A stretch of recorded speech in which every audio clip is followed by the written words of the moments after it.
गुस्ल का तरीका बताया जाता है मेरे बुजुर्गों, क्योंकि ये ज़रूरी चीज़ें हैं, इनको सुनकर आगे शेयर भी करें ताकि दूसरों को भी इसका फ़ायदा हासिल हो।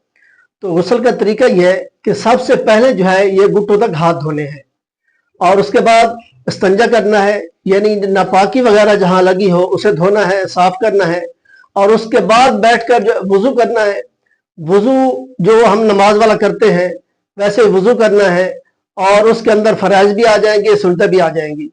और उसके बाद जो है पहले 3 बार दाएं मोढे पर पानी बहाएं, फिर बाएं पर, तो उसके बाद जो है पूरे जिस्म पर पानी बहाएं और इससे बदन को मले। 3 बार जो है पानी बहाएं, ये सुन्नत है। 1 बार पानी बहाना फर्ज है।